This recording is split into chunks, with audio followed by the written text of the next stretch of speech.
I know we just had a interesting session just 10 minutes back, and I wanted to talk a bit on security analytics. It's an interesting topic when we talk about analytics, as I shared. Right? Today, every field has been using analysis to do some kind of a justification, come out with some kind of solution, improve the performance, improve productivity, and all those kind of things. But before I go into this, detailed few slides, I just wanted to ask, a small quiz that I want to play with. Target attack, right? All of us heard about it. Probably very popular attack that happened a year back. How did hackers get in target network? Any guesses? There are the 4 options and you probably can note it down. Yes, you can tell me. B. Stealing network credential from business partners? Wow, you're right. So 1 point to you. Let's look at what happened in the Home Depot plant. How did hackers get into Home Depot? That's another popular story that happened last year. Any guesses for this? Okay. Same as Target. So Target was breached. Everyone heard about it. Everyone knew about it. The whole security industry was aware that something has happened at Target. And same thing happened at Home Depot. Why is that? If we learn from what happened at someone else's place, I think as a practitioner, we need to learn from other mistakes. Right? Let's look at what happened at JPMC. Probably the largest bank, and this is a BFSI specific event. What happened at JPMC? Any guesses? Someone broke into the server because it lacked 2-factor authentication. So if you look at these 3 attacks that were very popular last year, it was very, very basic thing that was missed out. So when we talked about APT, and I'm not going to touch on APT today, but I'm going to talk more on analytics. Advanced threat is nothing else, but it's a very sophisticated malware written to enter in a very unsophisticated manner, in a very simple manner, right? So that's what happens. So today when I look at, this is a fact which came in last year from Gartner. 90% of the companies globally were attacked. So most of us in India, right, don't want to believe that we are attacked. Behind the closed door we talk about it. Something went wrong. But if you ask in the general forum, no one wants to say that we were breached. Probably because we don't even know that we were breached. And this is where the problem is started. We've been always building security thinking we are going to block, thinking we are going to prevent, thinking that I'm going to buy one more technology so that I don't get attacked. Those days are probably gone by. And I think this is where the new edge or new trend is starting, where you now need to look at a physical security and see if you need to apply that to the internet security as well. Let me give you an example. When a crime occurs, right, a thief breaks into your office, or let's say a murder happens and there's a big flash everywhere, what do you think the CIDs or the police guys go and do? The first thing that they go and see is, was there a camera? Was there some action that was caught? Can I go and find out what actually happened? As an evidence, can I prove this? I think that's something, as an analogy, is now getting shifted from a physical world to an IT world. And this is very, very important because, as I said, right, prevention is not enough today. We can build the best of the defenses, but there will be some breach. So what do we need to do?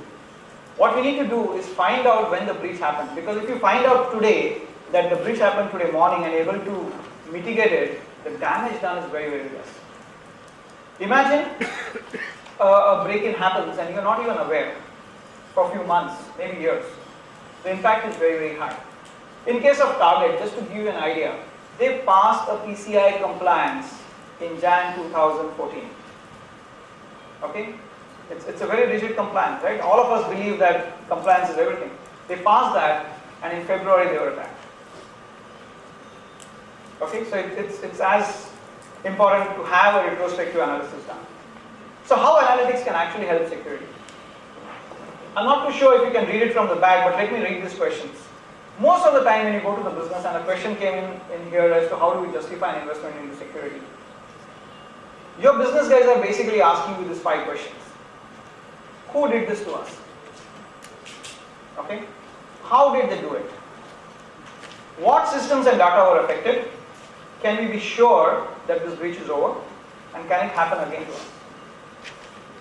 Ladies and gentlemen, if you are able to answer these 5 questions to your senior management, I think your job is done. Businesses are born to run on a risk. You cannot say I'm going to run a business without risk. Business is all about taking risks. So the basic question these CEOs or the managing directors and the boards are asking you, give me answer to these 5 questions, and believe me, they can put millions and millions of dollars if you're able to justify this. The challenge today we have is, put your hand on your heart and tell me that you can give answer to these 5 questions or even one of them to your management. Because if you can do that, then I'm sure you can get budgets. So security analytics can actually provide this to you.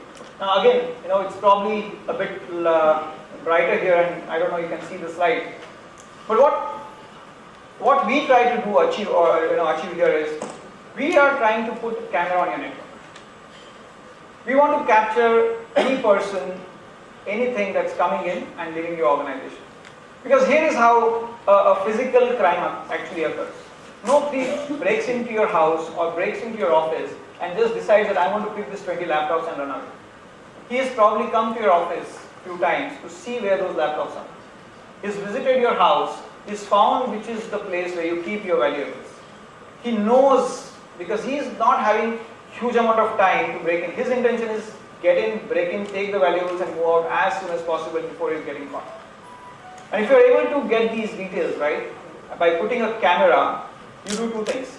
Have you observed, just by putting a camera on your network, there's physical incidents have decreased?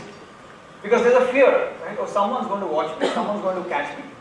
So they don't want to be caught. So the same thing applies to our internet world. So if you're talking about recording and capturing every record, every packet that comes in, every packet that goes out, every application that is being used, and keep a data of this, because there will be a time, eventually you will be able to find out what happened, what were the weak points in your network, what were the applications that were compromised, so that you can take better action. People say that security is an ongoing process, so you're not going to say that you're going to be secure day 1, but if you start building these activities over a period of time, you will be secure, much more secure than what you were. So security analytics will actually help you to do this, and so this is what you really need to do. All locations, right, whether it is your data centers, whether it is your perimeters, whether it's your branch offices, whether it's your virtual cloud environment, all traffic, all packets, all protocols, all flows. Many a times there is this whole misnomer that, I'm going to have a behavioral analysis device or an embed kind of a technology, and I will know if there is a sudden increase in a flow or if there is a sudden increase in a kind of a traffic that's going to a particular site, and I'm going to capture that. That's an analysis. You want to actually prove what is going wrong. So you need to look at all content, applications, files, user sessions. And that's what security analytics is going to do for us. So if you look at what we do, it's basically a continuous capture, store, index the data in an organized manner. Most of the banking companies here use big data analytics. But what does the big data analytics getting used for? It gets used to do business.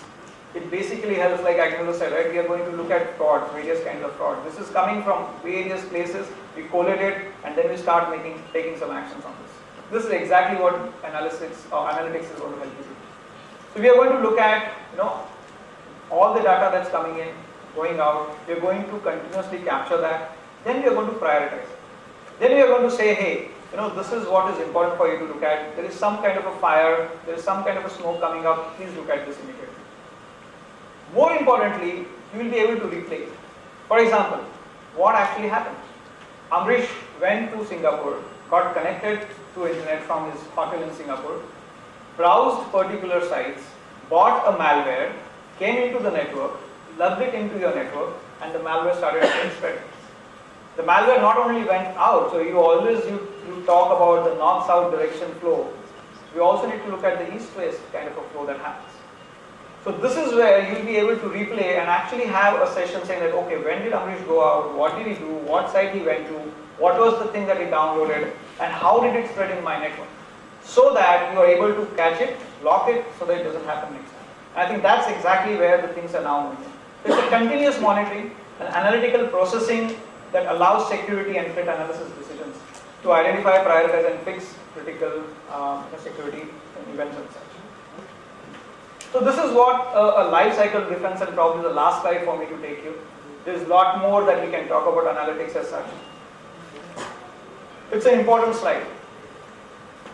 Most of us, or all of us today, are actually looking at an ongoing operations, right? Detect and protect. You ask any CISOs, any CIOs, give me $1 million product, doesn't matter, I can spend $5 million, but it should block. It should block 0 day, it should block everything. I don't want to go and tell my management that, okay, something broke down after I invested $5 million. So I need everything to be blocked, and that's where all of us spend our money on. What we don't realize is 99% of the things do get blocked here, APTs don't, and that's why they are APTs. So you need to move them. So what is unknown basically comes in your network. When it comes into your network, you probably need to contain it, because if you're able to contain it, then the damage is much less. But let me tell you, there are very smart guys out there who have now started making sleep calls. So the malware comes in, stays in your network for a few months, few years, it doesn't break anything. So which is where you need to look at the security analytics as such, because this is an incident resolution. It will take you, it's like a sleeper cell. If you look at the armies of the world, you will know and understand what a sleeper cell is. These people came across the border, came into our country, was sleeping for a long time, they didn't do anything malicious. One fine day, the boss somewhere got up and said, hey, 20 guys across Mumbai, Delhi, Bangalore, Chennai, Chandigarh, all cities, just get up. This is the day, this is the time we attack. If you are in a position to actually capture this whole thing and know that something is going wrong, you probably can stop and block before the damage actually occurs. So my final word here is, as we move in security in the industry, just don't look at products and buying products. Look at security analytics, where it will help you to do a lot of things. First and foremost, it will tell you where your holes are today in your network. Are there gaps that you need to fill? Second, it will tell you, are the policies that you have deployed right? You had a fantastic proxy, but are there your users who are bypassing that proxy and going out to somewhere else? It will tell you that. It will tell you if your firewalls policies that are there requires to be enhanced. It will tell you if there are some patches that are missing. It will give you a visibility based on which then you can take any decision, right? And lastly but not, it will give you a health check of where you are today so that you can take preventive actions. Thank you and thanks a lot. Any questions, more than happy to answer. Otherwise, I don't know whether you have time for that. Sure. Yeah, please go ahead. So, with the HTTP 2.0 and so much of that traffic or the traffic in the DMZ or organizations being encrypted, does Bluecode have a solution to this pollution is going to be detected, right? Sure. Very good question. What happens to the HTTPS traffic? What happens to the encrypted traffic? I think that's a very valid question. I didn't put up the slide here, but as per the latest reports, almost around 46% of our traffic that we come to get from internet is encrypted. And when you think it's encrypted, which means it's very easy for it to come directly on your client. No security application in between will actually open it or decrypt it. And that's a big blind spot. 90% of attacks, when I showed in the first slide, actually came through the SSL traffic. So yes, we have a solution. We have multiple solutions. In fact, one is, of course, we do it on proxy. But what happens when you turn on the SSL visibility on your firewalls, on your proxies, on your, some of the other applications? Your performance actually is down by 80%. The first thing that people do is turn off an SSL, right? When you look at performance per se. So to answer your question, yes, we have a solution, and we call it as an SSL visibility appliance, which is OEM to almost all security vendors today. We decrypt once and feed it to all your applications. Maybe your firewalls, your IPS, your proxy, and at a speed which is amazing. It's 10 gig plus, and you can actually decrypt it once, feed it to all your appliances. Meet me at the stall and I'll tell you what all things can be done so that we can sell you some more.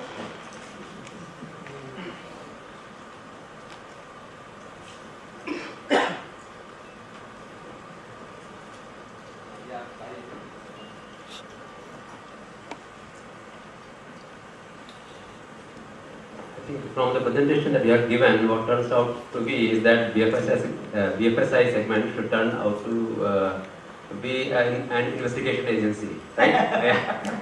See, what I want to know is that there is, for continuous monitoring, how much would be the kind of storage we would be investing in? Right? There will be a lot of requirement from storage point of view, but because each and every event that is occurring needs to be tracked. Yeah. Right, and for a considerable period of time. It is not that I just told sleeping cells are kind of syndrome would be there. Today that event has occurred, and maybe 6 months down the line, actually the incident would occur. Yep. So for that duration, I need to I think store it. it's a very good question. Well, the way we do is we understand this pain point. So when we look at our own device that is plugged in, usually depending on a week or a month, we store the data on our device. We can actually take it out and store it. It doesn't have to be a very high-end storage devices. From a cost perspective, it's not going to be millions of dollars that you need to incur and invest into. So rest be assured that when we come and talk to you, that pain has been taken care of. Right? It's not like we conduct advanced set assessment usually for a period of 2 weeks to 4 weeks, which our box, one single box, is good enough to handle that kind of a load, which is in few gigabits.